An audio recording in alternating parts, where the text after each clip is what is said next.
All right.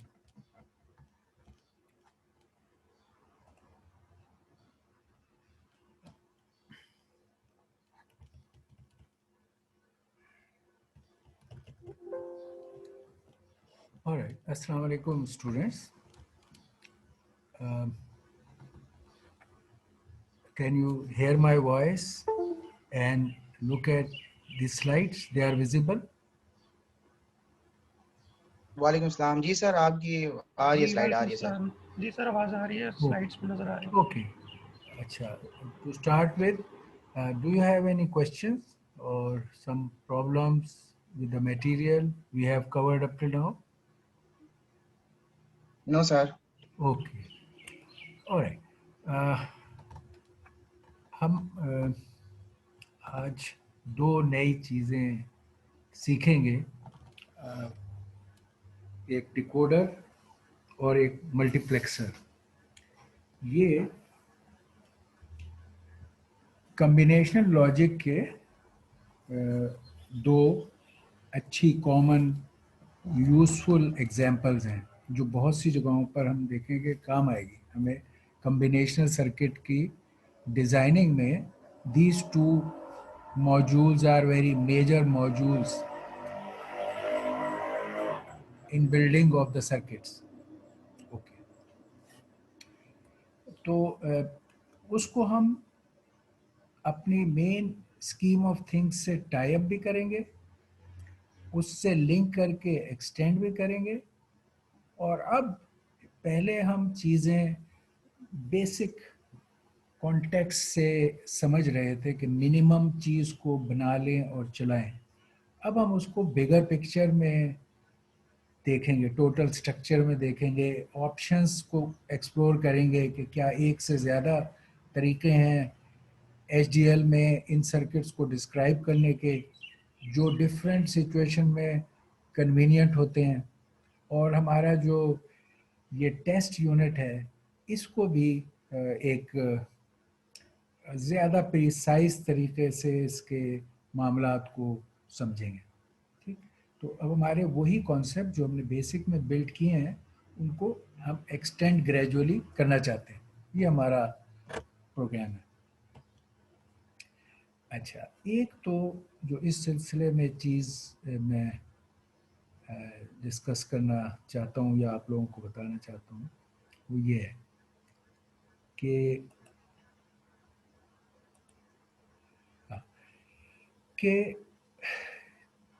हम HDL में जो अपने सर्किट्स कॉम्बिनेशनल सर्किट्स डिस्क्राइब करते हैं उसके तीन मेजर मॉडल्स हैं।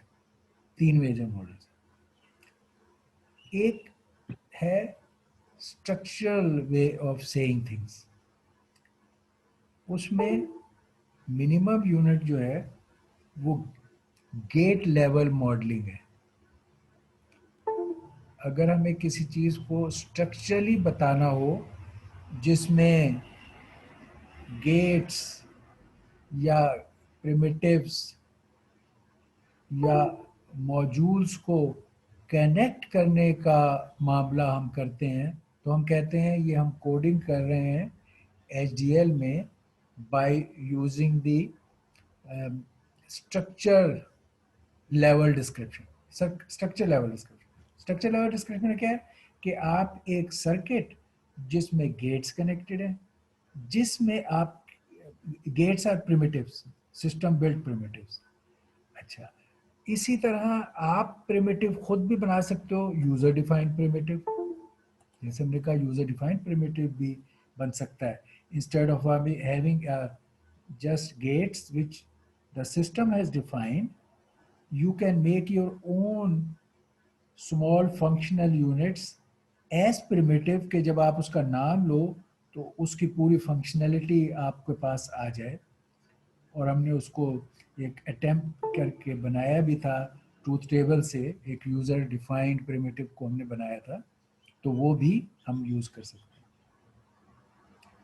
और उसके अलावा आपने कोई मॉड्यूल्स बनाए, जैसे हमने देखा हाफ एडर, फुल एडर, उन मॉड्यूल को इंडिविजुअली किसी भी तरीके से बनाएं, there are so many methods कि उन इंडिविजुअल मॉड्यूल्स को आप कई तरीकों से बना सकते हैं जो यहाँ पर हम डिस्कस कर रहे हैं, लेकिन फिर उनको अगर स्ट्रक्चरली कनेक्ट करेंगे तो फिर वो स्ट्रक्चर लेवल मॉडल हो जाएगा उनके उन मॉड्यूल्स को कनेक्ट करने के लिए। तो एक हो गया structure level modelling in HDL for the systems. अच्छा, दूसरा है डेटा फ्लो लेवल मॉडलिंग। ठीक, इस केस में, पहले केस में आप गेट्स को, प्रिमिटिव्स को, यूजर डिफाइंड प्रिमिटिव्स को, मॉड्यूल्स को इंस्टेंशिएट करते हो। इंस्टेंशिएट का मतलब आपने वहाँ सर्किट बनाने के लिए उसको बोर्ड पे रख दिया और फिर उनको कनेक्ट करते हो, फिजिकल कनेक्शन देते हो। ये तो हो गया इस लेवल का। अब दूसरा लेवल है data flow level of designing combinational circuit. Data flow level क्या है डिजाइनिंग का कॉम्बिनेशन सर्किट के लिए, कि अगर जैसे एक एक्सप्रेशन हमारा, ओके, बूलियन एक्सप्रेशन के जरिए से हम किसी सर्किट को डिस्क्राइब करते हैं। मैथमेटिकली बूलियन एक्सप्रेशन में हम फंक्शनैलिटी किसी सर्किट की डिस्क्राइब कर सकते हैं। अब इस बूलियन एक्सप्रेशन को जो हम HDL में डिस्क्राइब करेंगे सिस्टम को बताने के लिए, तो ये डेटा फ्लो मॉडलिंग कहलाएगी। बूलियन एक्सप्रेशन में किसी इम्प्लीमेंटेड सर्किट को डिस्क्राइब करना। बूलियन एक्सप्रेशन के शक्ल में जब किसी चीज़ को डिस्क्राइब करना हो तो HDL लैंग्वेज ने हमें असाइन का कीवर्ड दिया है कि आप असाइन का वर्ड यूज़ करेंगे। इसका मतलब ये है कि कंटिन्यूसली कॉम्बिनेशनल सर्किट के पॉइंट ऑफ व्यू से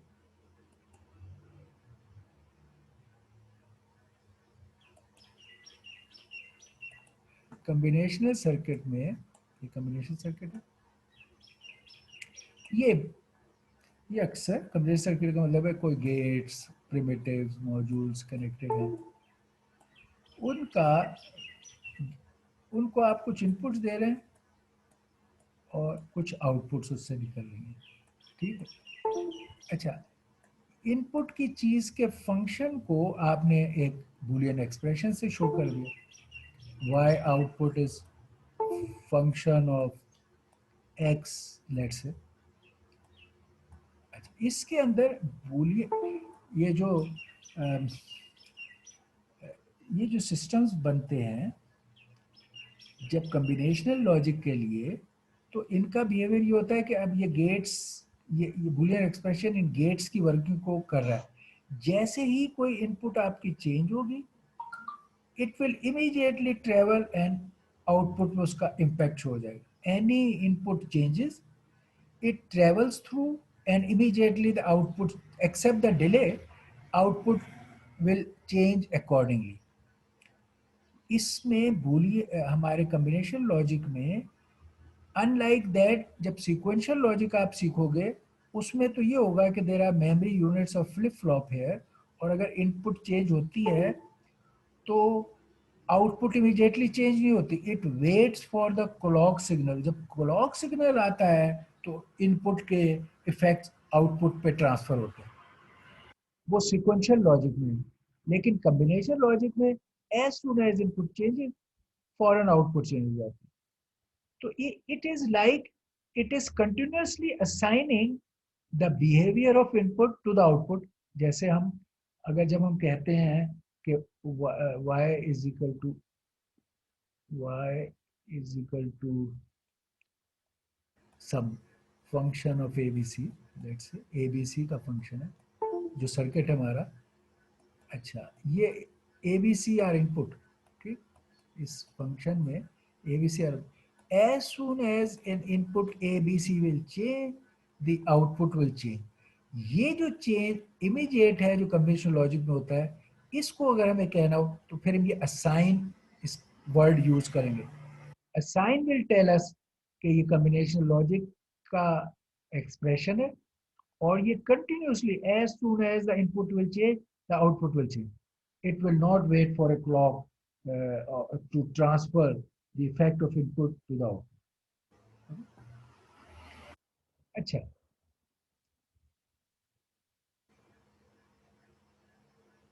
अनलाइक दिस, अच्छा ये यहाँ पे हम डिस्टिंग्विश कर रहे हैं कि क्या हो रहा है।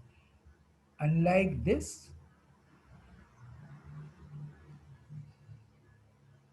ओके, अभी इसको आगे चलते। अब इसके आगे ये दूसरा मॉडल हो गया, या आप बूलियन एक्सप्रेशन दे रहे हैं और कंटिन्यूअस असाइनमेंट, इसको कहते हैं कंटिन्यूअस असाइनमेंट।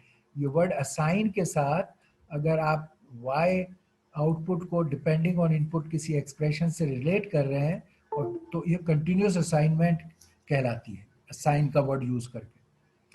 अच्छा, एक तीसरा चीज है ऑलवेज स्टेटमेंट। ये बिहेवियरल मॉडलिंग कराता है। ये डेटा फ्लो मॉडलिंग थी पहली जो थी, वो स्ट्रक्चर लेवल, स्ट्रक्चर या गेट लेवल भी है, असल में गेट भी स्ट्रक्चर का हिस्सा है।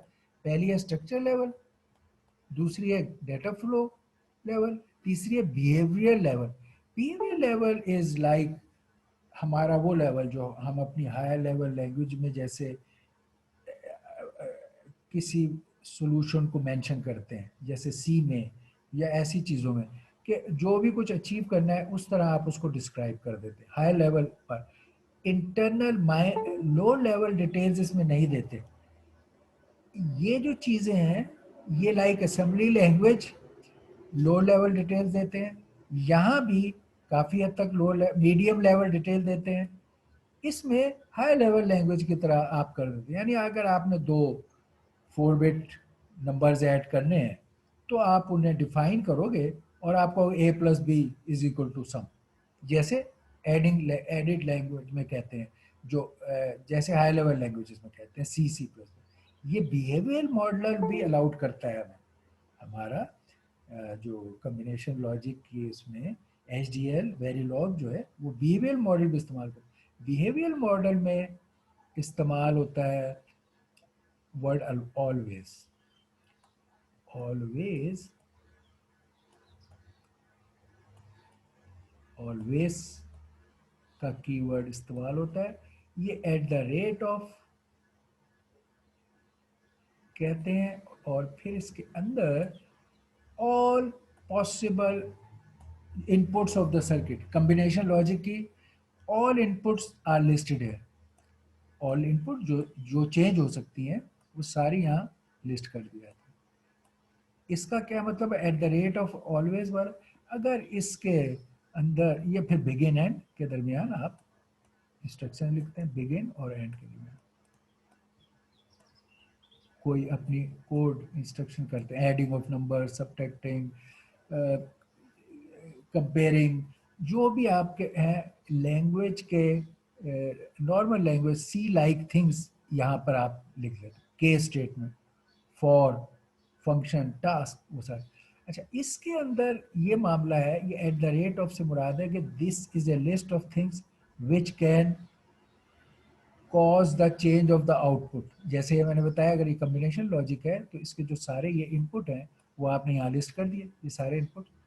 अब ये कह रहा है ऑलवेज जो है वो all the time in inputs को मॉनिटर कर रहा है, और एनी इनपुट चेंजेस तो फिर ये इसका लूप चलता है।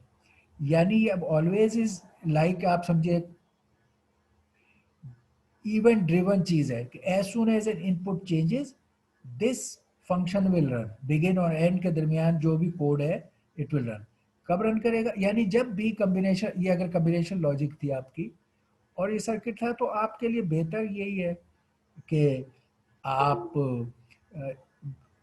एक इनपुट के अगेंस्ट एक आउटपुट है, it's good enough. You should not keep monitoring that.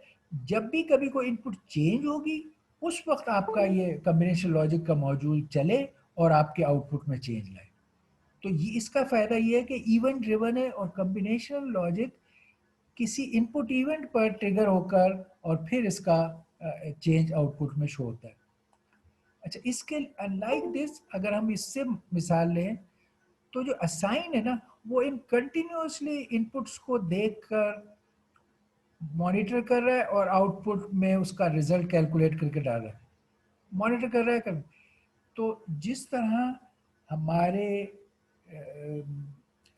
Loop, एक हम कंटिन्यूस लूप करते हैं कि आपने किसी फ्लैग को चेक करना है to carry out some action, तो आप एक फॉर लूप में उसको चेक करते रहते हो।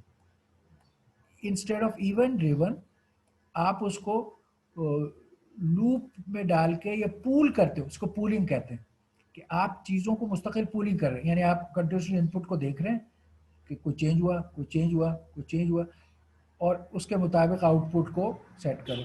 तो ये है pooling, pooling of the input का बिहेवियर, जिसमें कंटिन्यूसली आप एक लूप में इनपुट्स को देखते रहते हैं और जैसे कुछ होता है चेंज करते हैं। ये असाइन स्टेटमेंट वाला तरीका है। ये जो ऑलवेज वाला तरीका है, ये होता है कि नहीं, कंटिन्यूस नहीं है, it's like interrupt driven. As soon as any input changes, an interrupt is generated and this change of our output as per this loop will take place। ठीक है, तो structure and gate level modeling, boolean expression through the assign statement, and event driven behavioral model by always statement। ये है अब variety of things जो हमारा SGL language provide करता है हमें लिखने के लिए कोड। हम इन सब की मिसालें लेंगे, अपने जो भी सर्किट्स हम कवर करेंगे हम दिखाएंगे कि इनफैक्ट ऑल ऑफ देम इनमें से किसी भी मेथड से किए जा सकते हैं, बट अपनी डिफरेंट सिचुएशन के मुताबिक हम करते हैं। हर मामले को तीनों तरीकों से डिस्क्राइब किया जा सकता है, ये भी आप देखेंगे कई एग्जाम्पल में हम ये भी करेंगे। अच्छा, ये अब हमने ये भी देखा अपनी बिगर पिक्चर में कि अब ये सारे जो मॉडल्स हैं और हमारे पास जो चीज़ें हैं जिनको हम हैंडल कर रहे होते हैं, design and analysis and describing of HDL,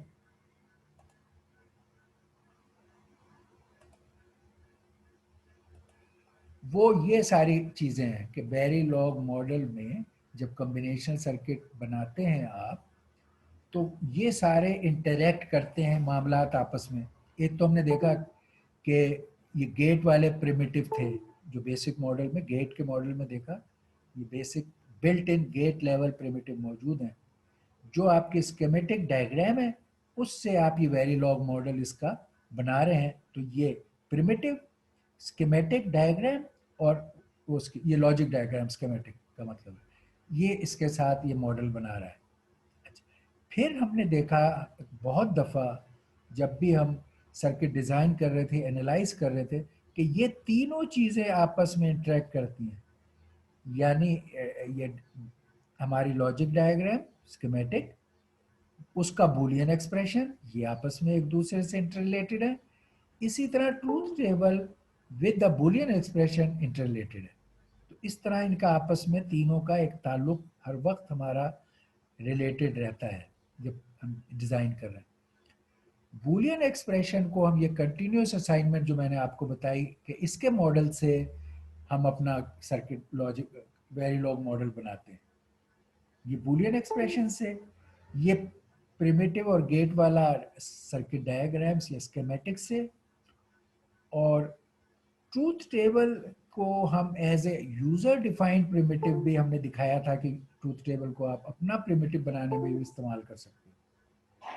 तो ये मुख्तलिफ चीज़ें हैं जो हमारे पास डिज़ाइन के सेटअप से हैं, उनको यूज़ करने में इस्तेमाल होते हैं। ओके, अब हम ये चीज़ों को आपस में बिगर पिक्चर में रिलेट भी करना चाहते हैं। ठीक है, इसी तरह मैं थोड़ा सा आपको, अगरचे हमने लिख चुके हैं टेस्ट बेंच कई दफ़ा, लेकिन अब टेस्ट बेंच को भी उस लेवल पर थोड़ा सा हम ज़्यादा प्रिसाइजली देखें। हम नेम सेम यूज़ कर लेते हैं और ये काम हो जाता है, एक्चुअली ऐसा नहीं है। टेस्ट बेंच क्या है, आप एक जो हम किया और जिसमें हम थोड़ी प्रैक्टिस भी मैंने आपको बताई भी और की हमने, कि आपका जो सर्किट या सिस्टम आप बना रहे हैं, डिजिटल डिज़ाइन जो कर रहे हैं, उसको हमेशा एक मॉड्यूल की शक्ल में आप डिज़ाइन करते हैं, मॉड्यूल बनाते हैं एचडीएल में। तो आप ये कीवर्ड मॉड्यूल और एंड मॉड्यूल के दरमियान अपना सर्किट बना रहे हैं, जो भी कर सर्किट बना, उसमें यहाँ अपने उस सर्किट का नेम, जैसे मैंने कहा सर्किट, और इधर यहाँ parameters, input and output parameter हमने आपको बताया अक्सर प्रैक्टिस है कि पहले आउटपुट पैरामीटर लिखते हैं फिर इनपुट, ताकि इवन पोर्ट के लुक्स में आपको बगैर ये, अगरचे ये हमेशा डिस्क्राइब हुआ होगा, लेकिन यहीं से ही आपको पता चल जाएगा। तो पहले आउटपुट और फिर को आपका सिस्टम बनाया आपने, उसमें ए और बी इनपुट थे और सी उसका आउटपुट, वो आपने मेंशन किया। फिर आप इनमें से एक तरीका ये है कि अलग अलग मेंशन करते हैं।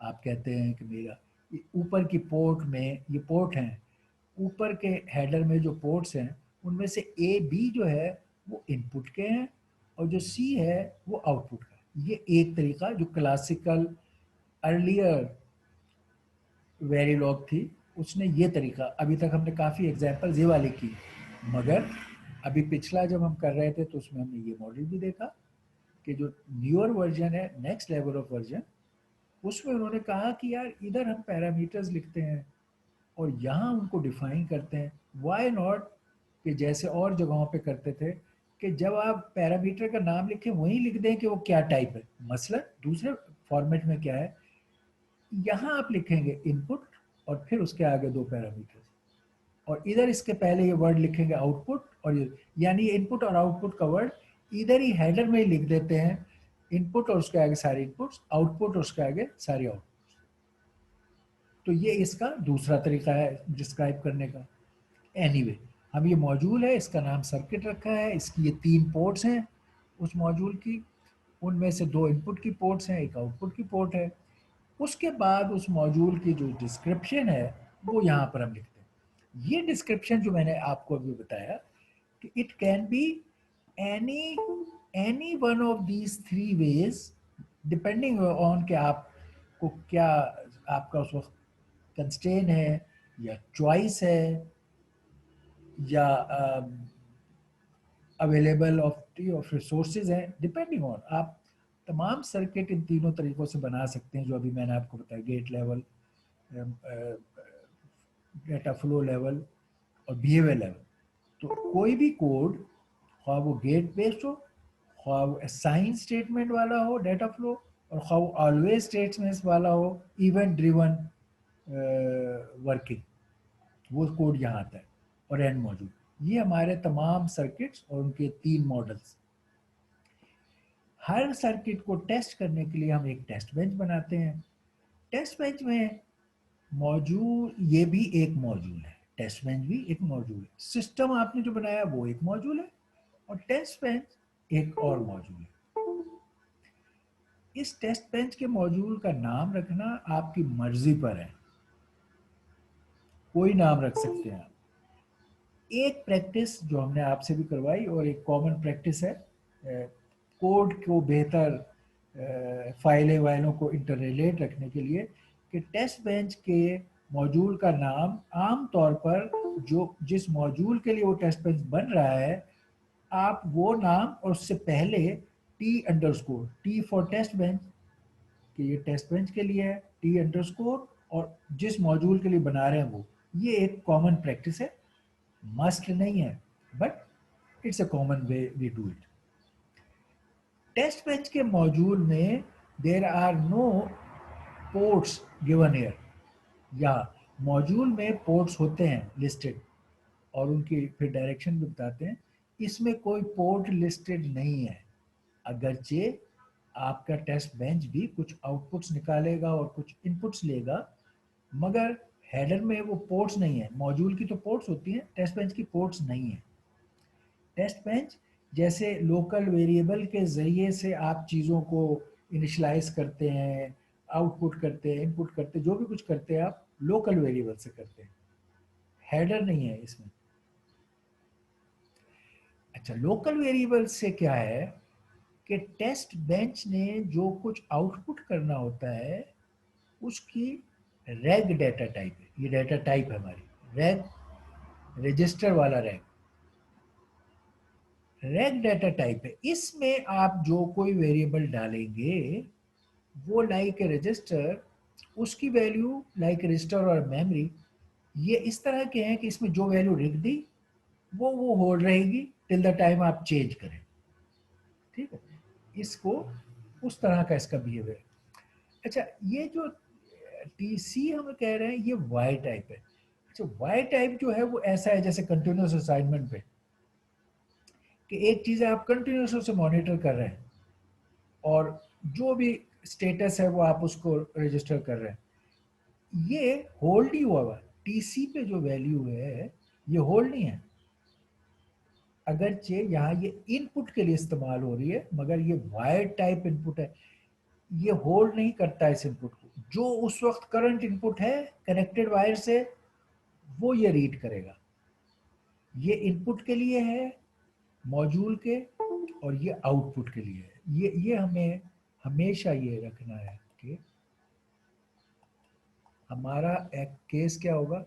ये आपका टेस्ट बेंच है जो इधर बन रहा है और ये आपका ये मॉड्यूल है जिसको आपने टेस्ट करना है। इस मॉड्यूल को जिसे टेस्ट करना है, ए और बी इसके इनपुट है, ए और बी इस मॉड्यूल के इनपुट है, हमारे ए बी, और सी इसका आउटपुट है। ये हमारा मॉड्यूल है जो बन रहा है। टेस्ट बेंच का जो है, टेस्ट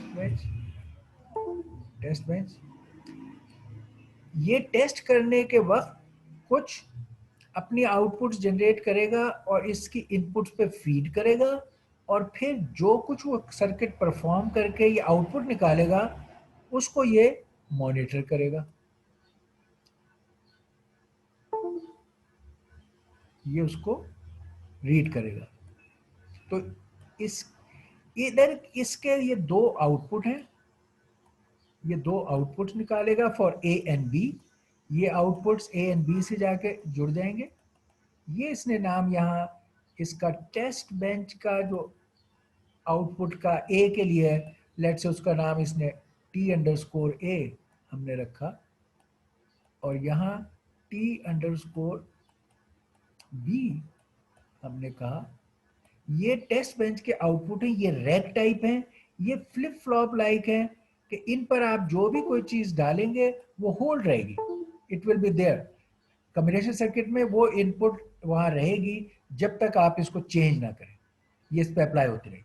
हाउएवर इसके आउटपुट जो है, ये जो इसके अंदर यहाँ पे टीसी में ये रीड कर रहा है, टीसी उधर की आउटपुट सी को टीसी में रीड इन कर रहा है।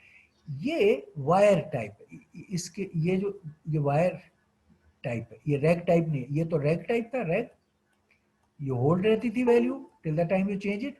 ये वायर टाइप है, ये जो टीसी है इसका मतलब है ऑल द टाइम यहाँ एक लूप में चेक करता रहेगा टीसी पे क्या है, टीसी पे क्या है, और रीड कर लेगा। हर वक्त जो करंट वैल्यू टीसी पे है वो रीड हो रही है। इसमें ये नहीं है कि इसने किसी वक्त ये वैल्यू रीड की और वो लैच हो गई और वो होल्ड रहे, नहीं। जब भी इसने वैल्यू रीड करनी है, करंट वैल्यू रीड करनी इस वायर पे जो इस सी पर है, वो इस पर लाइव कनेक्टेड है और ना इस इधर से ये वायर कनेक्टेड है, इधर से कहीं पर ही लैच नहीं हुआ। ये लैच हो गया जब तक चेंज नहीं हुआ, ये इनमें फर्क है।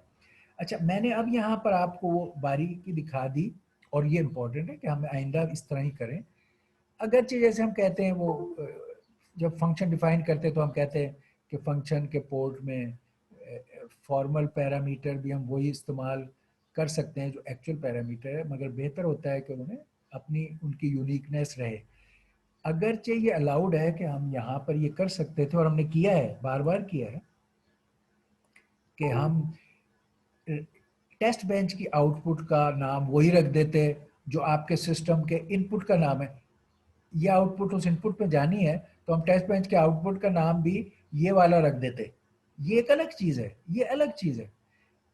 हमें इजाजत है कि हम ये कर सकते हैं कि हम इसका नाम हमने रखा, मगर ये एक अलग यूनिट है जो आउटपुट जनरेट कर रहा है और ये उसके लिए इनपुट के तौर पे इसलिए बेहतर ये एक इनके हम अलग अलग नाम रखें। ये ए बी और सी इसका था और हम टेस्ट बेंच के लिए कहें टेस्ट बेंच जो ए के लिए जनरेट कर रहा है, टेस्ट बेंच जो बी के लिए आउट कर रहा है, टेस्ट बेंच जो सी पॉइंट पर रीड कर रहा है।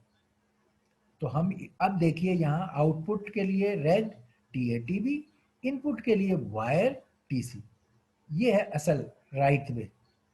फिर यहाँ हमने एक पैरामीटर कांस्टेंट को जैसे हम डिफाइन करते थे अपनी लैंग्वेजेस में करते हैं, कांस्टेंट डिफाइन या डिफाइन का टेक्स्ट बाहर, डिफाइन तो बाहर होता है, कोड के अंदर जो हम कांस्टेंट डिफाइन करते हैं वो ये है। तो ये पैरामीटर के जरिए कीवर्ड है पैरामीटर। पैरामीटर इसके आगे जो भी नाम को आप वैल्यू असाइन करेंगे तो वो लाइक ए कांस्टेंट, वो जहां भी ये नाम लिखेंगे वो नंबर इस्तेमाल होगा। अच्छा, अब आपको ये आपने देखा होगा कि वेरीलॉग डज नॉट अलाउ कि जैसे हम करते हैं ना एक फंक्शन के अंदर दूसरे फंक्शन को कॉल कर लेते हैं, इट डज नॉट अलाउ कि एक मॉड्यूल में आप एक और मॉड्यूल को कॉल करें, यानी calling of another module into existing module nesting तरीके से अलाउड नहीं है हमारे इस में कम्बिनेशन लॉजिक में। नेस्टिंग तरीके से एक मॉड्यूल में दूसरा मॉड्यूल नहीं है, जैसे कि आप एक फंक्शन में दूसरी फंक्शन कॉल कर लेते हो, वो नहीं है। अब अगर ऐसी ज़रूरत पेश आए कि एक मॉड्यूल में एक और मॉड्यूल की ज़रूरत पड़े, तो यहाँ तरीका ये है कि जिस तरह हम गेट का इंस्टेंस बनाते थे, एक क्लास है और उसका इंस्टेंस बनाते हैं, टेस्ट बेंच में हमें अपने सिस्टम को लाना है फॉर टेस्टिंग, उसका मॉड्यूल बाहर बना हुआ है, उसको हम एज ए मॉड्यूल यहाँ नहीं लिख सकते। यानी हम ये नहीं कर सकते कि यहाँ पे वो वाला मॉड्यूल सर्किट का यहाँ लिख लेते और हम ये टेस्ट बेंच में उसको इस्तेमाल हो जाता, नहीं। मॉड्यूल आपका अलग बाहर बनेगा और अगर कहीं ज़रूरत है, जैसे कि टेस्ट बेंच ज़रूरत है, तो आप उसका एक इंस्टेंस बनाएंगे जो यहाँ पर आप उस सर्किट को उसने बना दिया और आप टेस्ट बेंच उसे यूज़ कर सकता है। तो ये हमने यहाँ किया कि आपने अपने वो जो आपके उसकी जो क्लास का नाम है, आप इस मॉड्यूल का नेम, ये क्लास नेम है, आपने उस क्लास का नेम लिया, उसके एक इंस्टेंस का नाम आपने यहाँ पे तय किया कि इंस्टेंस नाम मैं ये रख रहा हूँ, आपने m तय किया, तो उस मॉड्यूल को एज ए इंस्टेंस m आपने यहाँ पर इंस्टेंशिएट किया और ब्रैकेट में आप देखिए कि आपका तो ये वाला मॉड्यूल है, तो आपने इसके आउटपुट इनपुट मेंशन किया। आपने कहा TA और TB मेरे आउटपुट है और TC मेरी इनपुट है। इन्होंने यहाँ पर क्योंकि ये आउटपुट इनपुट को फीड करता है, तो टेस्ट बेंच वाले ये प्रैक्टिस रखी उन्होंने कि उन्होंने आउटपुट वहाँ लिखे, क्योंकि इन आउटपुट से उन इनपुट को फीड करना है। तो टेस्ट बेंच वाले क्योंकि अब ये सर्किट को इंस्टेंशिएट कर रहे हैं, सर्किट को इंस्टेंशिएट कर रहे हैं और सर्किट में इस जगह इनपुट चाहिए, ए और बी को इनपुट फीड करनी है, इसलिए आप अपने रैक टाइप जो आउट कर रहा था वो यहाँ लिखेंगे। तो ये जो आउटपुट है वो इधर जैसे फंक्शन कॉल करते हैं तो वो वैल्यू असाइन हो जाती है, तो ये TATB असाइन हो जाएंगे AB को, ठीक है। और इसी तरह इस मॉड्यूल को जब इंस्टेंशिएट कर रहे हैं तो यहाँ जो TC का पॉइंट है वो आपके मॉड्यूल की जो आउटपुट निकल रही है वो इसको असाइन हो जाएगी एज ए इनपुट, ठीक है। तो आपने सर्किट को इंस्टेंशिएट किया और इस सर्किट को इंस्टेंशिएट करने में आपने बताया कि मैं इनपुट के तौर पर ये TATB टेस्ट बेंच के फीड करूंगा और इसकी आउटपुट जो है, जो C आउटपुट है, वो मैं यहाँ पर टेस्ट बेंच के C में रीड करूंगा। तो ये उधर जा रहा है और उधर से आ रहा है। ये इसकी अब हमने ज़्यादा एक्यूरेट डिटेल देखी। टेस्ट बेंच ये बात मॉड्यूल को इंस्टेंशिएट करने के बाद ये चंद चीज़ें करता है। एक स्टिमुलस जनरेटर, स्टिमुलस जनरेटर वही है जो हम डिफरेंट पैटर्न्स जनरेट करते रहे कि A B और C की वैल्यू, यहाँ A B है, A और B की क्या वैल्यू इनिशियल के मॉड्यूल में बिगिन एंड करके हम जो भी इनपुट्स हैं उनको may be with some delays values देंगे जो आपके सर्किट में फीड होंगी और उस पर रन होगा और उसके आउटपुट निकलेगी। तो स्टिमुलस जनरेटर का मतलब है feeding of patterns by for this for the system। और ये इनिशियल बिगिन एंड के दरमियान ये पैटर्न्स फीड होते हैं। यहाँ पर वो टी ए टी बी को क्या क्या असाइन करना है आपने बारी बारी, अपने इसमें क्या क्या आउटपुट जनरेट करनी है वो यहाँ बताएंगे आप। ओवरऑल आपके इसमें आप ये स्टेटमेंट हमेशा बताते हैं कि मेरा फिनिश होगा ओवरऑल सिस्टम इतनी देर बाद, जो हम 100 का भी 200 वो देखते हैं हम कितना टाइम चाहिए हमें सिमुलेशन के लिए। तो यहाँ हमने 1000 डिफाइन कर दिया था स्टॉप टाइम, तो stop time after 1000 time units होगा, फिर फिनिश और इनिशियल। ओके, और ये इस मॉड्यूल का एंड मॉड्यूल।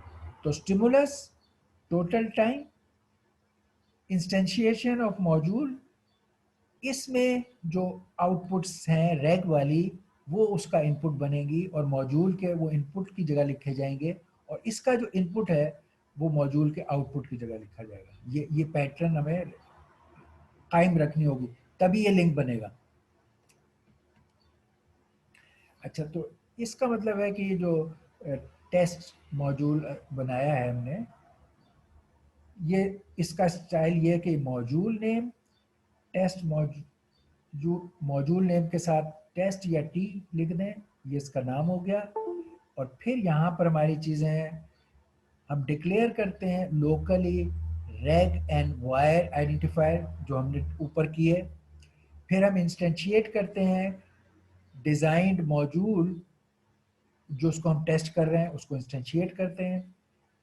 फिर हम मे बी टोटल टाइम जितने में वो रन होनी है और स्टॉप होना है उसके बाद वो मेंशन कर सकते हैं। उसके बाद हम जनरेट करते हैं स्टिमुलस पैटर्न्स जनरेट करते हैं through the initial begin end. हर हमारी इसकी जो आउटपुट है, जो सिस्टम की इनपुट बननी है, उन सब पे डिफरेंट पैटर्न 00 10 11 वगैरह वगैरह।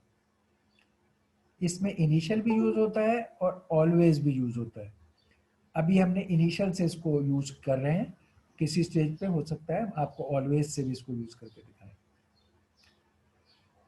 अच्छा, फिर हम डिस्प्ले करते हैं कि आउटपुट का रिस्पॉन्स, जो मैंने आपको हमने वो बताए कि रिस्पॉन्स को डिस्प्ले करने के कई तरीके। टेक्स्ट लेवल पर हम डिस्प्ले कर सकते हैं जो अभी हमने किया है, डिस्प्ले सिस्टम कमांड और मॉनिटर सिस्टम कमांड, जिनसे हम टेक्स्ट लेवल पर उनकी आउटपुट्स को देख रहे हैं, जो हमने किया है पिछली दफ़ा आपको जब सिखाया लैब में। इसी तरह ग्राफिक्स लेवल पर भी आउटपुट्स देखी जा सकती हैं, जो हसीब साहब ने आपको वीसीडी फाइल डंप कर दी और फिर उसको फाइल को वीसीडी फाइल को डिस्प्ले कर दिया। ये ग्राफिक्स लेवल पर ये आप, और फिर ये एंड मॉड्यूल। ये अब हमने एक इनको बिगर पिक्चर में, क्योंकि आप छोटे छोटे इसके बना चुके हो दोनों चीज़ें, तो now you can understand them better. ये हो गया हमारे। ओके, अच्छा, अब हम ये बातें तो देखते हैं कि टेस्ट के करने में छोटे सर्किट की बजाय आप बड़ा सर्किट अगर करें तो फिर क्या होता है। अब उसकी मिसाल लेते हैं। ये एक सर्किट हमने छोटे सर्किट, ये गेट लेवल पे, अब हम सारे लेवल बारी बारी देखेंगे। पहले हमने गेट लेवल पर कहा कि हमने सर्किट बनाया, एक पहले बहुत छोटा सा सर्किट बनाया था, और आपको अभी असाइनमेंट में भी छोटा सर्किट ही दिया हुआ है कि जिसमें आपको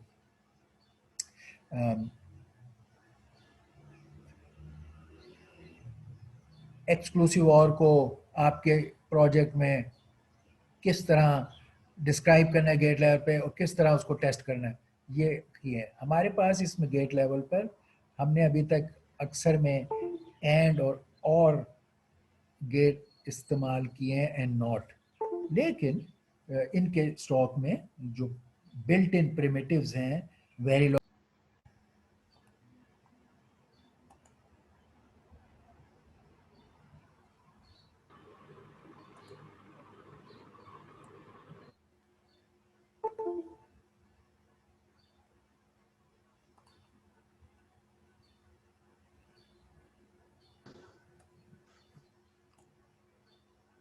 ओके, ऑलराइट।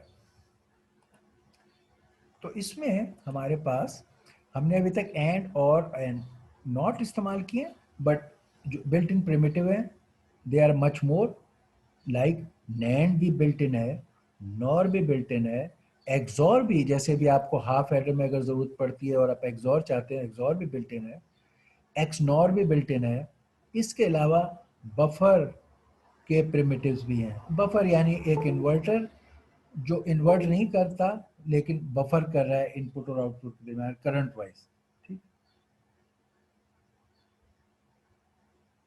अच्छा, ये primitives can be N input, यानी ये नहीं है कि ये हमेशा टू इनपुट ही हो, any number of inputs, may be कोई मैक्सिमम कहीं डिफाइंड हो तो हो, लेकिन 2, 3, 4 जो भी है आप गेट डिफरेंट इनपुट्स के इस्तेमाल कर सकते हैं। Buffer and not are an output primitive, यानी इन्वर्टर जहां इस्तेमाल करते हैं buffering with inversion, buffering without inversion, इनकी आउटपुट जो है वो there can be large number, क्योंकि बफर का रोल ये होता है कि वो आपके आउटपुट करंट ड्राइव करने की सलाहियत बढ़ाता है। तो बफर की आउटपुट्स कई large number of input N जगहों पे फीड की जा सकती है, क्योंकि इसने उसकी कैपेबिलिटी को, करंट ड्राइव कैपेबिलिटी को बढ़ा दिया है।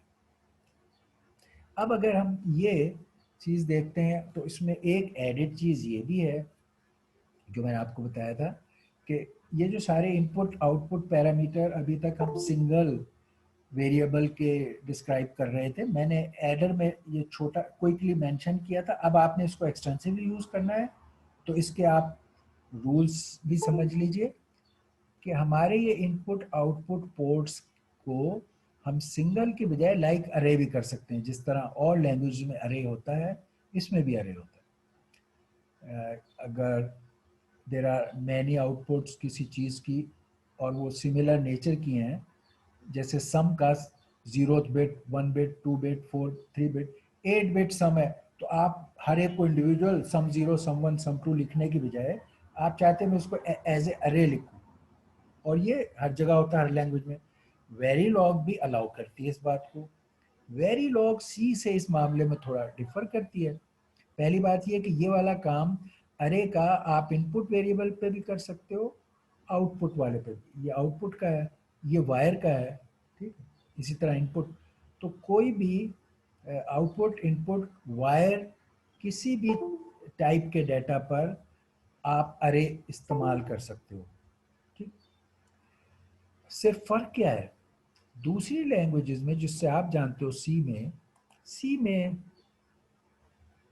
हम जब कहते हैं किसी वेरिएबल को, किसी टाइप, ये इंट है, इंट टाइप अरे है, तो हम ए और उसका साइज ए एन हम कह देते हैं, ए एन या नंबर है, तो इस साइज का वो अरे बना देता है डिक्लेरेशन के वक्त, ठीक है।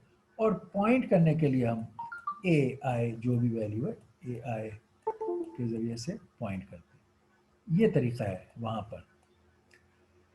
अच्छा, इसमें डिफरेंसेस हैं। ये जहां तक डिक्लेरेशन का ताल्लुक है, वो डिक्लेयर करते वक्त ये जैसे राइट हैंड साइड पे हमेशा होता था जो साइज बता रहा है, इसमें डिक्लेयर करते वक्त साइज की इंफॉर्मेशन ब्रैकेट में लेफ्ट हैंड साइड पे दी जाती है। ये जरा नॉन ट्रेडिशनल है। आमतौर पे सी होता है तो हम यहाँ डी के आगे लिखते, लेट से अगर इसका साइज 0 से 3 यानी 4 एलिमेंट है तो D4 हम यहाँ लिखते और ये 4 एलिमेंट की अरे बन जाती 0 से 3 तक। मगर ये ऐसा नहीं करता, ये इंफॉर्मेशन उस वेरिएबल के लेफ्ट पे देता है, और उस इंफॉर्मेशन को देने में इसके पास बहुत फ्लेक्सिबिलिटी है। ये हमेशा ये इंफॉर्मेशन रेंज के साथ देता है, स्टार्टिंग क्या है और एंड क्या है। इस केस में तो हम खाली टोटल साइज दे देते हैं और वो खुद बाय डिफॉल्ट स्टार्टिंग 0 है और एंड n-1 है, ये बाय डिफॉल्ट है। इसमें ये हमेशा पूरा जब भी डिक्लेयर करेगा तो स्टार्टिंग और एंड को साथ कहेगा, उनके दरमियान कॉलन डालेगा और ये ब्रैकेट। इसका मतलब है डी एक ऐसा डाटा टाइप है अरे की शक्ल में जिसका पहला एलिमेंट लेफ्ट मोस्ट बिट को नाम 0 से गिनना शुरू करेंगे और राइट मोस्ट बिट का नाम 3 रखेंगे। यानी अब इस डी में ये जो बिट्स हैं, ये बिट्स डी की, आपकी लेफ्ट मोस्ट बिट 0 है, D0, ये 1 है और ये 2 है और ये 3 है, यानी D0, D1, D2, D3। तो ये इस तरह, यानी आप बता सकते हो कि मेरा लेफ्ट मोस्ट, यहाँ आपने 0 उसका नाम रख दिया D0। आमतौर पर हमारे जो नॉर्मल ट्रेडिशन है डाटा की, बाइनरी की, वो ये होता है कि minimum least bit significant bit को आप 0 कहते हैं, बिट 0, ये बिट 1, ये बिट 2 और ये बिट 3। हमेशा ट्रेडिशनल DLD लेवल डाटा को इस तरह बताते हैं, लेकिन ये अलाउ करता है आप इस तरह भी बता सकते हो और इस तरह भी कह सकते हो और रेंज भी दोगे। यानी D जो है वो 0 से 3 है, या ये सम है ये राइट पे 0 और फिर मैक्सिमम वाला 7, ये यहाँ पर ये इसका 0th बिट ये है और ये 7 बिट तक जा रहा है। तो यहाँ पर 0, 1, 2, 3, 4, 5, 7 इस तरह है, और इसमें 0, 1। हमेशा कॉलन, स्टार्ट और एंड, और स्टार्ट और एंड ये भी बता रहा है कि क्या मोस्ट सिग्निफिकेंट बिट पे 0 है या लेस सिग्निफिकेंट बिट पे 0, ये दोनों बातें। उसके अलावा आपने जिस तरह अरे में पॉइंटिंग के लिए करते हैं वो पॉइंटिंग इसमें वैसे ही है। ये नहीं है कि जब आपने किसी एलिमेंट को पॉइंट करना है, डी का 0th को पॉइंट करना है, तो जिस तरह सी लैंग्वेज में हम किसी अरे का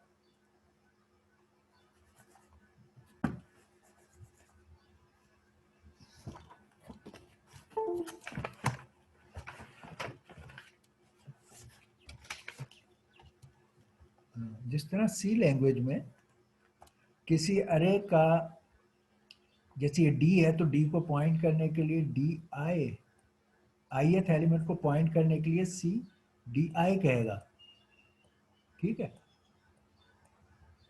ये भी अगरचे डिक्लेयर करने का तरीका इसका उल्टे साइड पे था और डिफरेंट था, मगर पॉइंट करना किसी एक इंडेक्स वैल्यू को, जैसे इसके अंदर D0, D1, D2 वो उसी तरह है।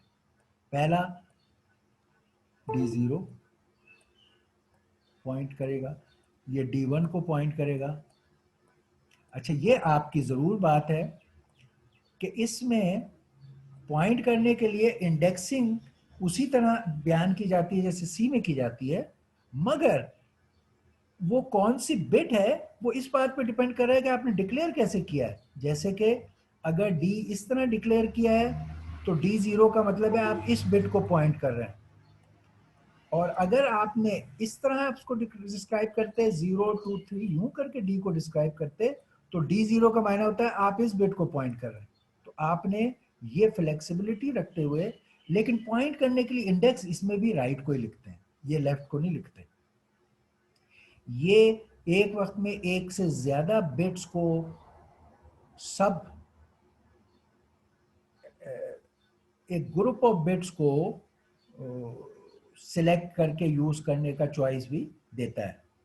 जैसे यहां हमने सम 8 बिट्स बाइनरी बिट सम का था, फ्रॉम 0 to 7 नंबर थे कोई 1 0 1 1 0 0 1, सपोज ये सम था 1 2 3 4 5 6 7 8, 0 से 7 का मतलब 8।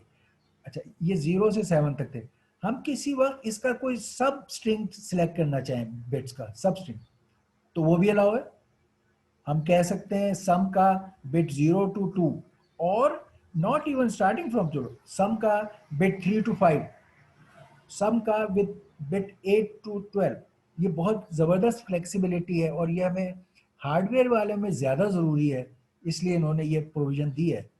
तो आप सब स्ट्रिंग ऑफ बाइनरी बिट्स को भी सिलेक्ट कर सकते हैं अंडर दिस के। अब आप डी में आपने अगर सिलेक्ट करने हैं फर्ज करें 1 से लेकर 3 तक,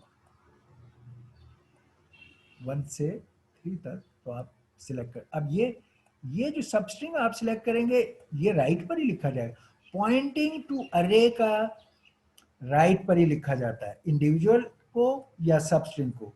डिक्लेरेशन लेफ्ट पे किया जाता है और उसकी डायरेक्शन भी वहां स्पेल आउट की जाती है। ये हमारे अरे की वेरी ये हमारी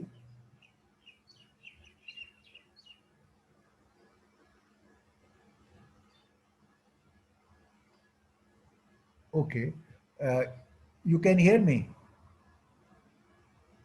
यस सर। अच्छा ओके, ये हमारी इसके अरे और ग्रुप ऑफ बिट्स की डिटेल हो गई। अच्छा, अब हम ये बातें जो सब हमने कुछ देखी, इनकी अब एग्जांपल्स में देखते हैं। थोड़ी सी बड़ी सर्किट अब लिया, पहले हमने वो 3 गेट वाला लिया। अब अगर कोई बड़ा सर्किट है जो हमने जिसका पहले दिखाया था आपको, this little logic diagram for, हमने एनालिसिस के लिए इसकी एग्जांपल ली थी कि एक सर्किट है जिसमें ये सारे मामलात हैं। ए बी सी इनपुट, इधर ये ए बी सी इनपुट इसके 3 है। इस सर्किट का ओवरऑल बिहेवियर आउटसाइड व्यू से, पोर्ट के लिहाज से तो यही है, ये कोई सर्किट है, सम सर्किट जिसके 3 इनपुट्स हैं ए बी सी और 2 आउटपुट्स हैं F1 F2। ओवरऑल सर्किट का तो ये है F1 F2 और A B C. Okay, A B सी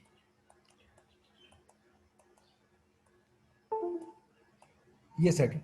लेकिन इन साइड जैसे हमने बताया है कि आपकी जो वायर्स होती हैं कनेक्ट करने के लिए, जब डिस्क्राइब आपने करना होता है गेट लेवल पर, तो आपने उन वायर्स को भी डिक्लेयर करते हैं और हर गेट के इनपुट आउटपुट में उन वायर्स का भी रोल होता है।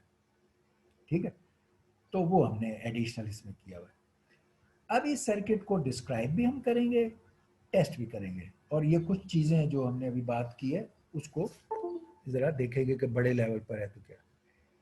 ये सर इस सर्किट की आपने ट्रूथ टेबल हमने बनाई थी, ये ट्रूथ टेबल है जिसमें इंटरमीडिएट, एक्चुअली आपको F1 और F2 चाहिए थे। टेबल आप ट्रूथ टेबल बनाते हैं तो आपको ABC इनपुट और F1 और F2 आउटपुट चाहिए थे, ये टेबल। मगर एट टाइम्स F1 को जैसे कैलकुलेट करने के लिए आपको ये वाले चीज़ों की ज़रूरत है, तो आप इनको भी बीच में कैलकुलेट कर लेते हो और फिर इन्हीं कॉलम में इसको फर्स्ट को T1 और T2 से T3 बनता है, तो आपने T1 T2 से T3 बना लिया और फिर T3 और F2 से F1 बनाया। तो फिर आपने ये इस तरह एडिशनल कॉलम्स डालते हैं, ये additional, they help you to in a very regular fashion for all inputs patterns, आपको आउटपुट्स को, एक्सप्रेशन को बिल्ड करने में हेल्प करते हैं। यहाँ उसके सब इंटरमीडिएट एक्सप्रेशन है और ये फाइनल। अच्छा, इसका अब वही बात के सर्किट का इसका मॉड्यूल वो हमने यहाँ लिया।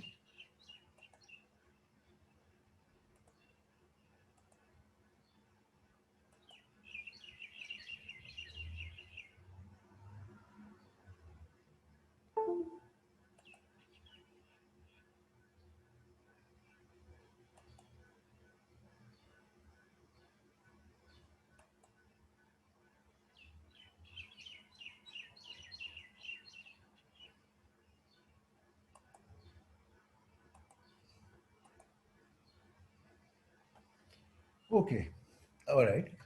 Right. To change the, okay, हो गया।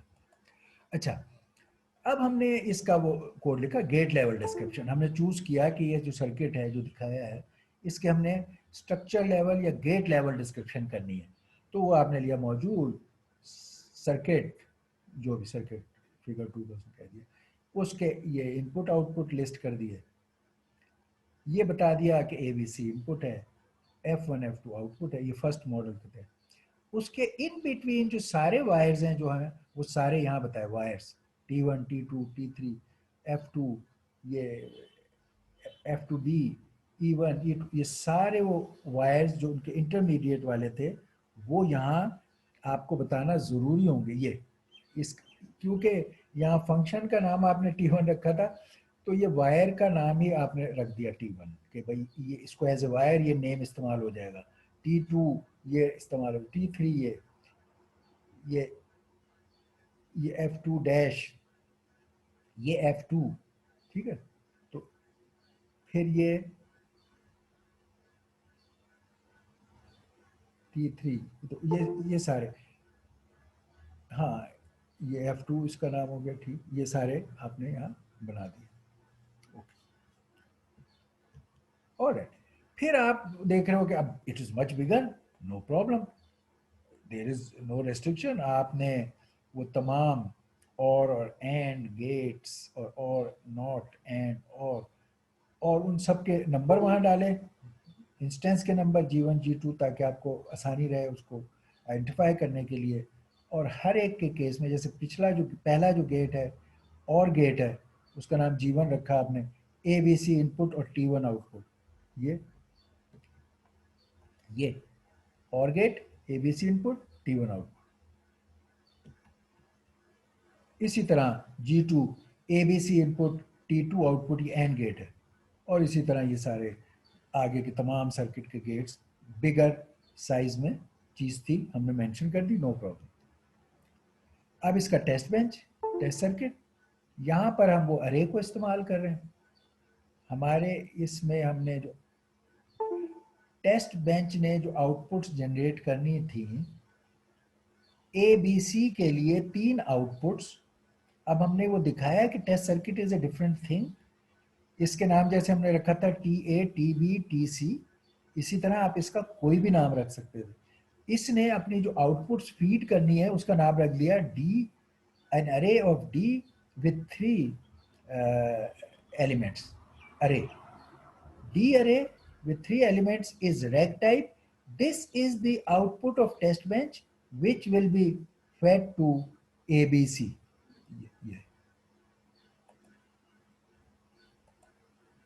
ये आउटपुट होती है टेस्ट बेंच की, ये इसकी आउटपुट है, ये आउटपुट है, रेग आउटपुट है इसकी टेस्ट बेंच की। और ये it will be fed to circuit input, जो सर्किट आप टेस्ट कर रहे हैं। हम अक्सर उसका नाम यूनिट अंडर टेस्ट का वर्ड में बेहतर, कि जो हमारा यूनिट अंडर टेस्ट है उसके लिए ये आउटपुट उधर इनपुट बनेगी, वहां पर ये इनपुट क्या है, ABC। तो आपके ये 3 D के जो रैग टाइप हैं, D0, D1, D2, ये वहां के लिए इनपुट बनेंगे, ठीक। और ये वायर टाइप जो उसके आउटपुट्स हैं वो इसके इनपुट बनेंगे, ये वायर टाइप है, वो रैग टाइप है, output rag type, input wire type. अब आपने अपना सर्किट जिसको टेस्ट करना है उसका नाम लिया, इंस्टेंस नेम भी देना डिजायरेबल है, मस्ट नहीं है मगर डिजायरेबल है ताकि आपको याद रहे, तो आप इंस्टेंस नेम भी दे लें। तो उसको इंस्टेंशिएट किया। अब देखिए आपके वहां के ये टेस्ट बेंच आपके इस सर्किट में इनपुट्स फीड करेगा। यहां आपकी ABC थी, वहां पर A, B और C आपके सर्किट में, यहाँ ABC थे, बल्कि लेट मी सी के ABC इस तरतीब में नहीं थे, हाँ इस तरतीब में, ओके। ये इस तरह नहीं, ये इस तरह, इधर A इनपुट, इधर B इनपुट और इधर C इनपुट। और ये आपके टेस्ट बेंच के में F1 F2 आपके आउटपुट थे। इसने भी जैसे मैंने बताया कि क्योंकि नाम टेस्ट बेंच अपने वेरिएबल का वो भी रख सकता है और डिफरेंट भी रख सकता है। हम कहते हैं कि एक अच्छा तरीका है कि T सब के साथ वो नाम इस्तेमाल करें और उसी के नाम इस्तेमाल कर लें, लेकिन वेरिएशंस है। इसने यहाँ पर T, हम we should have preferred using T underscore F1 and T underscore F2। तो यहाँ हम लिखते हैं T अंडरस्कोर F1 जो उधर से आ रही है और T अंडरस्कोर F2। ये एक हमारी बेहतर प्रैक्टिस होती है, मगर अलाउ है कि आप वो वाले नाम भी इस्तेमाल करें। तो वहाँ इसके F1 और F2 निकल के आएंगे जो ये मॉनिटर करेगा। ये बात हमें देख लेनी चाहिए, उन्हीं पोजीशन में हो और direction of input output match करे। हाउएवर तरीका इसका मुख्तलिफ है, उसने 3 अलग नाम इस्तेमाल किए थे इनपुट के लिए ABC, इसने एक अरे इस्तेमाल किए अपनी आउटपुट जो उसको इनपुट करेगा। लेकिन आप देखिए इसमें टेस्ट बेंच के वेरिएबल्स इस्तेमाल हो रहे हैं उस जगह में, जो टेस्ट बेंच ने देने और लेने, ये इंपॉर्टेंट है। अच्छा, अब ये भी थोड़ा इनिशियल, ये अब आपने स्टिमुलस इसके बाद लिखते हैं आप पैटर्न क्या फीड करेंगे अपनी टेस्टिंग में, तो आपने ये इनिशियल, ये बिगिन एंड का, ये आपका टेस्ट का वो है ब्लॉक, इनिशियल के साथ बिगिन एंड, इसके दरमियान पैटर्न जो आप फीड करना चाहते हैं। यहाँ हम देखेंगे जो पिछली दफ़ा क्लास में आप some of you are asking also, वो यहाँ उसका इस्तेमाल है कि हम हर जगह बाइनरी डाटा ऑफ 1 बिट इस्तेमाल कर रहे थे, और उस वक्त हमने कहा था कि ये इसका डिफाइन करने का तरीका ये है कि ये टाइप डाटा की कि बाइनरी है या हेक्स है, सब डाटा है, डेसिमल है, वो सब आप इस्तेमाल करें, और वो कितने बिट में आप कहेंगे वो भी कहें, और आगे फिर डाटा जो यहाँ टाइप होगी उस टाइप में डाटा लिखेंगे। यानी अगर आप कहेंगे यहाँ डेसिमल, तो आगे नंबर ऑफ बिट्स तो बताएंगे आपके, मैं डेसिमल का डाटा 4 बिट में लिख रहा हूँ, मगर आगे आप वैल्यू जो है वो डेसिमल की लिखेंगे। अगर यहाँ हेक्स कहेंगे तो आगे वैल्यू हेक्स लिखेंगे। हाँ, बिट्स आप बाइनरी में यहाँ मेंशन हमेशा करेंगे, हाउ मैनी बिट्स डाटा होगा जो आप बाइनरी में या डेसिमल में या हेक्स में बता रहे हैं। यहाँ आपने कहा मैं एक बाइनरी डाटा 3 बिट का आगे लिखूंगा, और आपने वो लिखा 000, तो डी को इनिशियलाइज किया आपने 3000। आप देखिए कि डी का वेरिएबल जो अरे की शक्ल में है, वेरीलॉग अलाउस कि आप इस तरह एक पूरी पैटर्न देके उसे असाइन कर लें, and it will take it to D0, D1, D2, ये इस तरह ये अलाउड है, वेरीलॉग अलाउज इट। अब आप चाह रहे थे जैसे पिछली क्लास में आपने बारी बारी वो लिखा 000, 001, 00100, फिर 3 के लिए 0111, 4 के लिए 100। एक उसका स्मार्टर और शॉर्टर वे उन सारे को फीड करने का यहाँ हम दिखा रहे हैं आपको कि ये कर सकते हो कि रिपीट स्टेटमेंट इस्तेमाल करो। इस जैसे और जगह पे रिपीट स्टेटमेंट होती हैं, यहाँ भी रिपीट स्टेटमेंट अलाउड है। आप यहाँ कहने का तरीका ये है कि रिपीट 7 टाइम्स ये, और उसके आगे कोड होता है नीचे नीचे, वो इस लाइन में भी हो सकता है। तो रिपीट 7 के आगे ये कोड है। अब आप कोड का देखिए, ये कह रहा है डी की जो वैल्यू है उसमें add D is equal to D plus 1 bit binary, D में एक बाइनरी का 1 ऐड करें, ठीक है, बाइनरी ऐड, और जब जो रिजल्ट आए वो हमेशा स्टार्टिंग में 10 टाइम यूनिट्स के डिले के बाद ये ऐड करें। तो सबसे पहले बिगिनिंग में जब 0 से 1 होना होगा तो 10 का डिले होगा 10 टाइम यूनिट्स का, तो फिर ये 1 हो जाएगा। अच्छा, फिर ये उस पर कायम रहेगा। आफ्टर 10 टाइम यूनिट्स ये 2 हो जाएगा, 3 हो जाएगा, 4 हो जाएगा, 5 हो जाएगा। मगर ये जो 2, 3, 4, 5 हैं ये बाइनरी वाले हो रहे हैं, जो मैं आपको लास्ट टाइम सिखा भी रहा था। ये एक्चुअली क्या हो रहा है कि शुरू में इसको आपने 000 किया, बाइनरी वाइज इसको ऐड कर रहे हैं, तो 1 ऐड किया तो ये बन जाएगा 100, फिर 1 ऐड किया तो एक्चुअली 2 का इक्विवेलेंट बाइनरी बन जाएगा, फिर 1 ऐड किया तो 3 का इक्विवेलेंट बाइनरी बन जाएगा, फिर 1 ऐड किया तो 4 का इक्विवेलेंट। ये काम जो हमने किया था इस तरह भी कर सकते हैं, और ये बड़ा हैंडी है, अलाउड है। तो ये आपने 3 बिट के तमाम patterns with a delay of 10 time units feed कर दिए इस सर्किट को, और फिर आपने ये बता दिया कि मैं इसकी आउटपुट्स और इनपुट और आउटपुट दोनों को मॉनिटर करना चाहता हूँ, और उसको प्रिंट करना चाहता हूँ एज ए टेक्स्ट थिंग। तो आपने फिर इनिशियल का एक और ब्लॉक लिया, यहाँ एक ही इंस्ट्रक्शन है तो आप बिगिन एंड नहीं भी डालें तो ये एक्सेप्ट होगी। अक्सर इसमें एक से ज़्यादा स्टेटमेंट होगी तो आपको बिगिन एंड डालना लाजमी होगा हर जगह। अगर स्टेटमेंट जैसे होता है सी का रूल एक स्टेटमेंट है तो you can do without it. Some people even put there brackets just to continue there block को एलेबोरेट करने के लिए. इसमें इनिशियल में कई दफ़ा डिस्प्ले का, जैसे मैंने कहा, हेडिंग आप डिस्प्ले के जरिए डाल सकते हैं और वैल्यूज आप मॉनिटर के जरिए डाल, तो दो स्टेटमेंट भी यहाँ हो सकती है. फिर बिगिन एंड आप डालेंगे, यहाँ नहीं डला हुआ. मॉनिटर ये टास्क है, सिस्टम टास्क है जो आपकी इनपुट आउटपुट्स को स्टोर करेगा और डिस्प्ले करेगा. अब आप देखिए आपने क्या किया. मच स्मार्टर देन बेसिक्स से जब हम सीख रहे हैं हमने किया, अब हम स्मार्ट टेक्निक्स देख रहे हैं. उस वक्त भी मैंने ये मेंशन किया था कि अलाउ करता है. अब हम उसको एक्चुअली देखें कि अब हम कह रहे हैं प्रिंट करने के लिए वो जो ए बी और सी को अलग अलग करना था, हमारा पैटर्न पूरा 3 बिट का है, हम सारे को प्रिंट करना चाहते हैं तो कर सकते हैं. हमने इसका नाम ही रख दिया A B C. It's one variable जिसका नाम ए बी सी रख दिया. मगर इसमें हम इस जगह 3 बिट डाटा देंगे. तो A B C equal to, ये कोट मार्क्स में है, ये प्रिंट एफ सी का तरीका है कि आप पहले कोट मार्क्स में एक पूरी स्टेटमेंट देते हैं जिसमें क्या क्या होता है, वो चीज़ें जो आपने आउटपुट पे प्रिंट करनी है, जो टेक्स्ट आपने प्रिंट करना है वो इसमें लिखते हैं आप.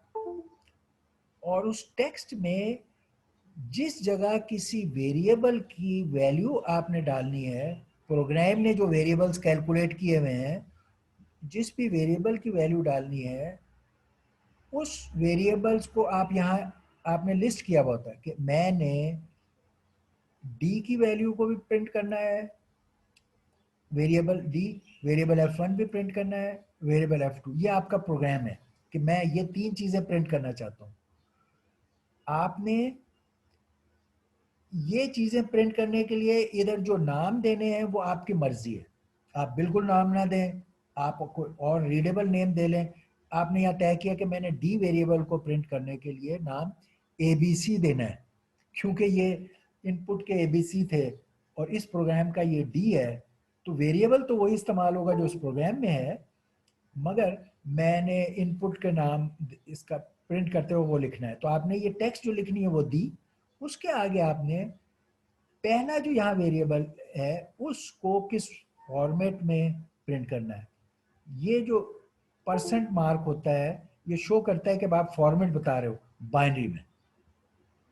फिर F1 का टेक्स्ट प्रिंट करोगे और आप ये कह रहे हो दूसरा F1 जो इधर दिया हुआ है यहाँ पे वो मैं बाइनरी में. तीसरा फिर F2 लिखेगा और इसके आगे ये परसेंट मार्क कह रहा है कि तीसरा F2 वेरिएबल बाइनरी में यहाँ प्रिंट होगा. ये आपने पूरी स्कीम बता दी अपने रिजल्ट को प्रिंट करने की. इसको कहने से अब आपका प्रिंट क्या होगा, यहाँ आपका एंड मॉड्यूल हो गया. जब आपने रन किया तो ये आपकी आउटपुट उसमें निकलेगी. आप देखिए ये ABC प्रिंट हुआ एज इट इज, उसके आगे ये वेरिएबल D की वैल्यू प्रिंट हुई जो शुरू में 0 थी, और F1 भी आउटपुट पे भी 0 था, आप अगर डायग्राम या ट्रूथ टेबल से देखो, और F2 भी 0 था. और फिर आप इंक्रीज करते गए और हर दफ़ा टेस्ट डेटा बदलते गए नया after delay of 10 time units. तो फिर ये चीज़ें वहाँ स्टोर होती गई कि जब ABC इंक्रीज करने से जो D था वो 000 से 001 हुआ, F1 उस वक्त 1 हो गया आउटपुट, F2 आउटपुट 0 हो गई और ये हो गई. फिर ABC जो था 2 हो गया, 010 हो गया. ओके और ये रहा D जो है 010 हो गया, F1 1 हो गया, F2 0 हो गया. और फिर इसी तरह ये 3, फिर ये 4, ये मैं बाइनरी को पढ़ रहा हूँ, ये 5, इनपुट 5, इनपुट 6, इनपुट 7 जो आपने उस दिन दिए थे वो यहाँ बड़े नीट तरीके से दे दिए, नीट तरीके से आपने प्रिंट कर लिए. तो these are the elegant powerful easy alternates of using these thing जो हमने उस दिन किया फॉर ए बिगर सर्किट.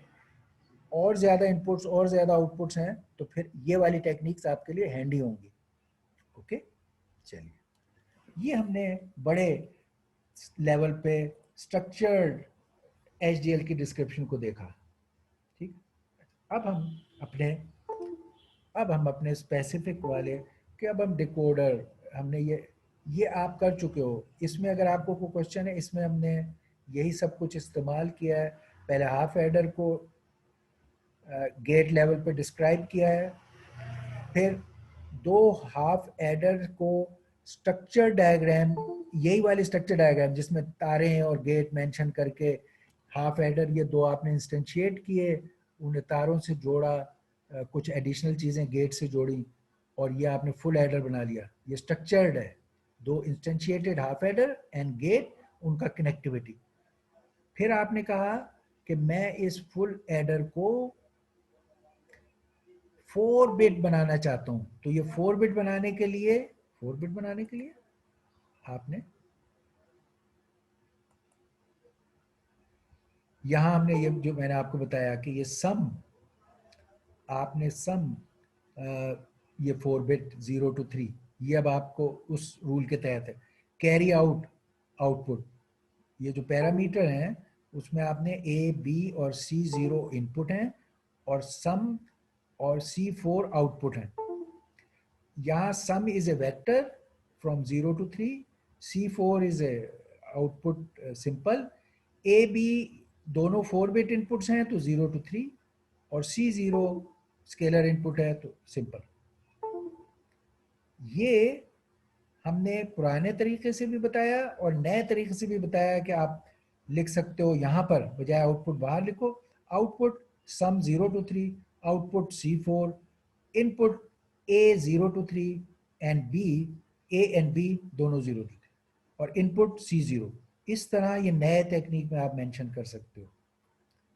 ये लोकल वेरिएबल है वायर C1, C2, C3 जो इंटरनल वायर्स हैं, ये बाहर, ये पोर्ट में नहीं है। फिर आप इंस्टेंशिएट करोगे ये सारे फुल एडर। इंस्टेंशिएट करने के लिए 4 अब फुल एडर आपने सिंगल बिट के इंस्टेंशिएट करने हैं जो आपने बनाए ऊपर। ये फुल एडर है जो आपने एक बनाया, एक फुल एडर ये वाला, इसके 4 इंस्टेंस बनाने हैं। फुल एडर नेम लिया, ये इंस्टेंस के नेम है full adder 0, full adder 1, full adder 2, full adder 3। इनके अंदर आपने इनको इंस्टेंशिएट करते वक्त बताया कि इस फुल एडर के ये वाले inputs outputs C0, B, A, C4 सम क्या होंगी, वो हर एक का बताया। पहले वाले में C0 इन होगा, A0, B0 इनपुट होंगे, और ये C1 उसकी कैरी आउट होगा और सम 0 पे आउटपुट निकलेगी। दूसरे वाले में हमने वहां कनेक्ट किया है वायर C1 के जरिए डायग्राम में कि ये C1 दूसरे में यहाँ इनपुट कैरी पे है और ये इनपुट की बाइनरी बिट्स हैं, और इसकी ये C2 इसकी आउटपुट है, और ये फिर सम 1 इसके आउटपुट। इसी तरह फिर ये C2 इधर इनपुट हो गए। ये जो इस तरह इंस्टेंशिएट किया है ये उस कनेक्टिविटी को डिस्क्राइब करता है जैसे गेट्स डिस्क्राइब करते हैं।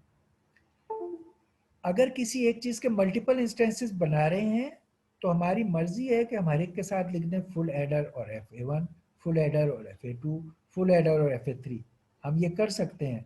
मगर ये भी अलाउड है कि आप एक दफा इंस्टेंस का नेम लें क्लास का, और फिर चारों इंस्टेंस इस एक नेम से ही जनरेट कर लें, और आप उनकी इनके दरमियान अब कॉमे रखें। अब आप एक के अगेंस्ट जैसे मल्टीपल वेरिएबल डिक्लेयर करते हैं, आपने मल्टीपल इंस्टेंसेस डिक्लेयर कर दी तो अब ये कॉमों से अलग होंगे। हाउएवर लास्ट लाइन के साथ सेमी कॉलन होगा। अगर आप इनको अलग अलग डिक्लेयर करेंगे, अलग अलग इंस्टेंशिएट करेंगे, तो फिर फुल एडर हर जगह लिखेंगे और फिर हर लाइन में ये सेमी कॉलन होगा। या आप समझें जैसे जैसे हम वेरिएबल डिक्लेयर करते हैं, ये इसके केस में होगा। Okay, alright, okay. अब फ्यू थिंग्स हम अपनी एक डिकोडर का एग्जांपल भी अब हम ले लेते हैं जो हमारा आज का मेन चीज़ थी। इसको हम बहुत डिटेल से करेंगे डिकोडर्स और मल्टीप्लेक्सर, मगर अब हम ये सारा जो सीखा है अदर देन अवर थिंग्स जो हम कर चुके हैं, हम अपने एक डिकोडर के डिकोडर बेसिकली जब आप कहते हैं तो आप उसको इस तरह बनाना चाहिए। आपको पहले जब कोई काम दिया जाता है तो पहले आप उसका ब्लॉक फंक्शन डायग्राम बनाना चाहिए आपको हमेशा। आप ब्लॉक फंक्शन डायग्राम बनाए। तो मैं आपको डिकोडर कह रहा हूँ, तो दो बातों से आप डिकोडर स्पेल आउट करोगे कि डिकोडर है क्या। जब मैंने आपसे कहा डिकोडर बनाओ या डिकोडर आप पूछे, तो आप पहले फंक्शन ब्लॉक डायग्राम उसकी कहलाती है कि डिकोडर इज समथिंग। मैं कह रहा हूँ make a two to four decoder, 2 to 4, 2 line to 4 line decoder. इसका मतलब है it's a decoder which has two inputs and it has 4 out, 2 to 4 line decoder. अच्छा, इसके नाम डिकोडर में इनपुट्स के नाम हम जो यहाँ रख रहे हैं, हम कह रहे हैं ए और बी इसका इनपुट है, ए बी, ए यहाँ लिख देता हूँ फिलहाल, अंदर लिखना चाहिए, मैं यहाँ लिख रहा हूँ ए और बी इसके इनपुट है। ये फंक्शन डायग्राम में बना रहा हूँ, और ये 4 इसके आउटपुट हैं और उनके नाम है डाटा आउट के हिसाब से, data out D0, D1, D2 और D3, ये 4। ये डिकोडर एक ऐसी चीज होती है D3। पहले तो आप इंग्लिश स्टेटमेंट में उसको देखें कि क्या होता है। ये होता है डिकोड करना कि जो भी कुछ यहाँ बाइनरी पैटर्न है आपकी ए बी पर, आप 4 बाइनरी पैटर्न दे सकते हैं। जैसे मैंने बताया 0 0 0 0 0 1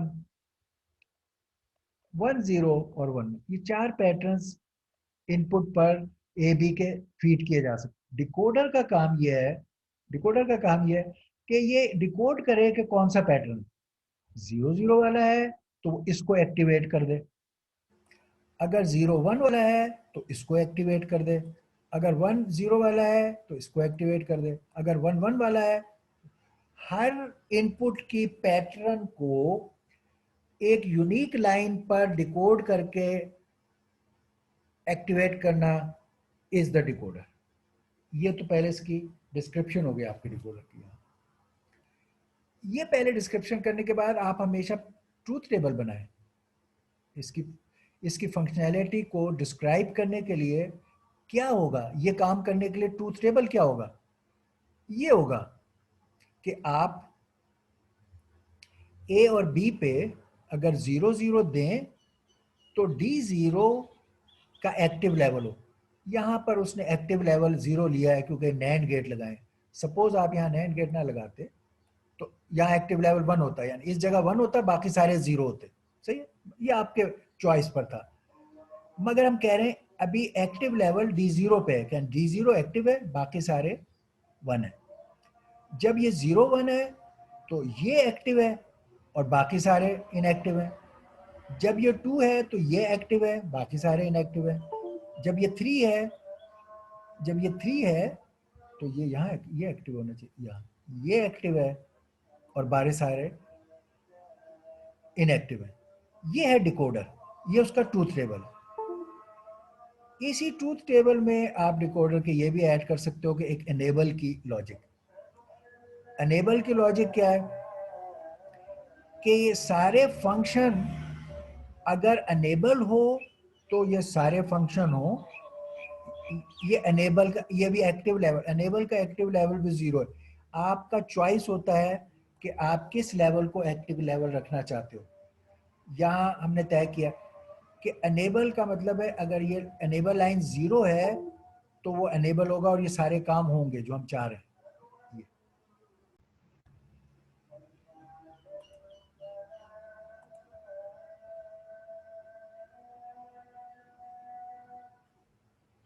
ओके, अच्छा, अगर अनेबल हो तो ये सारे काम डिकोडर के हों, और अगर डिसेबल कर दें आप उसे तो काम ना हो। तो डिसेबल का लेवल है 1, तो ये अनेबल लाइन है। अगर आप डिसेबल कर देते हैं तो ए बी पर कुछ भी आए, ये एक्स एक्स आउटपुट पे सारे इनएक्टिव रहेंगे। अगर अनेबल को आप एक्टिव कर दें, अनेबल कर दें, फिर इनपुट्स के मुताबिक आपकी आउटपुट्स एक्टिवेट होंगी, सिलेक्टेड आउटपुट्स एक्टिवेट होंगी। ये टेबल में इसके काम को बयान किया है, ये ब्लॉक फंक्शन डायग्राम में किया है। अगर हम ये बना ली टेबल हमने इसके सब फंक्शन के लिए, इसका सर्किट बनाना अब कोई मसला नहीं है। बेसिकली जहां भी आपने एक्टिव लेवल निकालना है वहां आप गेट्स लगाएं और इन गेट्स पर वन करने के लिए जो ये पैटर्न जो ये ए बार बी बार से ये अनेबल हो, ये वाला गेट, तो आप इस पर ए बार बी बार ए बार बी बार यहाँ फीड करें, ए बार बी बार, और ये इसके अलावा अनेबल है, अनेबल करें और ए बार बी बार दें तो ये एक्टिव हो जाएगा। अगर एंड गेट है तो 1 हो जाएगा और नॉर गेट है तो 0 हो जाएगा। इसी तरह इस दूसरे वाले पर ए बार बी फीड करें, ए बार बी, तो ये इससे 1 हो जाएंगे सारे, और ये अनेबल है तो ये एक्टिवेट हो जाएगा। और इसी तरह ए बी बार दें यहाँ पर, तो ये वाला अनेबल और साथ अनेबल भी कर दें तो ये सारे 1 हो जाएंगे तो ये एक्टिव हो जाएगा। इसी तरह ए बी के साथ करें और अनेबल भी रखें तो ये एक्टिव हो जाएगा। अनेबल के लिए हमने यहाँ इन्वर्टर डाला हुआ है कि हमारा अगर 0 होगा तो यहाँ 1 आएगा जिससे ये गेट अनेबल हो जाते हैं, तो इसलिए हम कह रहे हैं 0 से ये अनेबल होता है, और जब हम 1 डालेंगे इस लाइन पे तो इधर 0 हो जाएगा और ये सारे गेट्स के इनपुट पे 0 आ जाएगा और इनकी जो भी चीज आ रही थी आउटपुट 0 पर होल्ड हो जाएगी। 0 अनेबल 1 डिसेबल, हाँ 1 होगा तो ये 0 हो जाएंगे, ये सारी इनपुट 0 होंगी अनेबल की, और ये 1 पर सारे इस तरह सारे 1 हो जाएंगे, ये डिसेबल ये सारे 1, और जब अनेबल है तो ये काम कर रहे हैं। इसको डिकोडर कहते हैं, ये इसका सर्किट है। अब आपको HDL लिखना आता है, अब आप खुद इसका ये लॉजिक लिखो और इसे टेस्ट करो। You know how to write the logic, ये गेट लॉजिक है, और ये हाउ टू टेस्ट इट, ये इसका टेस्टिंग का है, आप इसको टेस्ट भी कर सकते हैं। तो आप इसकी लॉजिक लिखें, इसे टेस्ट करें, इसकी फंक्शनैलिटी को इस लाइंस पे जिस तरह हमने बताया है।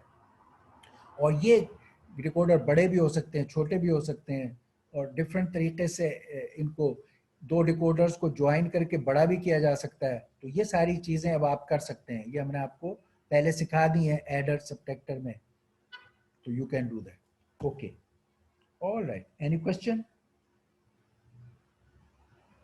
Okay, if no No, question, sir. all right. Here, then Allah Hafiz.